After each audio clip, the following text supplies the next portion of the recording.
Vous savez, hein, c'est la crise profonde au Paris Saint-Germain. Malgré des moyens illimités, le Paris Saint-Germain est en échec d'année en année. À qui la faute? Très clairement, on va commencer une mini-série sur qu'est-ce qu'il faut faire pour que le Paris Saint-Germain retrouve son âme, retrouve son cœur, retrouve sa définition de vrai club de football.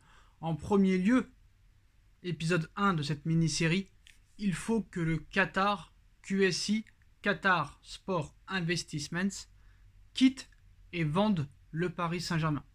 Qu'ils vendent à des richissimes milliardaires comme eux, que ce soit des Saoudiens, que ce soit des Émirats Arabes Unis, que ce soit des Russes, que ce soit des Chinois, il faut vendre absolument le club. Ça fait maintenant plus de 12 ans qu'ils sont là. Ils ont échoué. Ils ont commencé tout à l'envers, en virant comme Boiré en milieu de saison alors qu'il était premier, alors qu'il aurait fallu mieux le virer dès qu'ils étaient arrivés pour mettre Ancelotti directement. Après, ils ont traité comme un moins que rien Carlo Ancelotti. Ils ont prolongé Laurent Blanc pour le virer 2 mois après. Unai Emery était peut-être la meilleure solution, on ne l'a pas reconduit. Thomas Tuchel, on l'a fait venir alors qu'il n'avait aucun CV. Pochettino, aucun CV.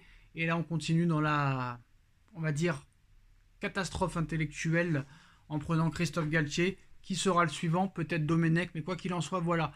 Ces gens-là, certes, sont très milliardaires, mais ne connaissent pas le football, très clairement. Ils n'ont aucune connaissance du football, ils n'ont aucune connaissance de comment marche un club de football. Ils pensent très clairement qu'ils ne peuvent pas faire en même temps du marketing et du sportif, à tort, très clairement.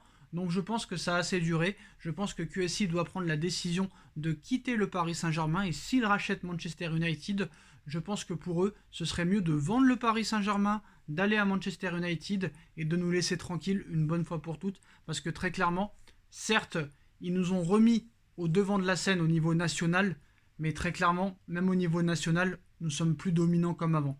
La Coupe de France, on la gagne plus, on n'arrive même plus à atteindre la finale.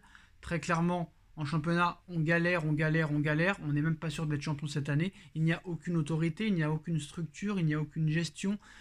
Depuis le début de leur arrivée, tous les joueurs ont toujours fait ce qu'ils voulaient. Et ça ne peut pas être acceptable dans un grand club de football qui se dit vouloir être le plus grand club européen, le plus grand club du monde, et vouloir gagner la Ligue des Champions alors que tu n'arrives même pas à faire des huitièmes de finale. Tu n'as pas de directeur sportif compétent. Est-ce que Leonardo était si nul que ça? Je ne sais pas. En tout cas, eux sont très très nuls.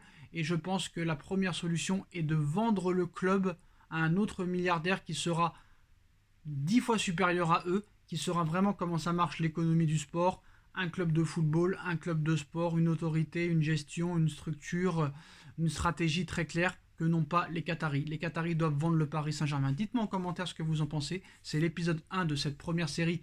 Qu'est-ce qu'il faut faire au Paris Saint-Germain pour s'en sortir et retrouver notre âme? Et l'épisode 2, très bientôt. Tchuss.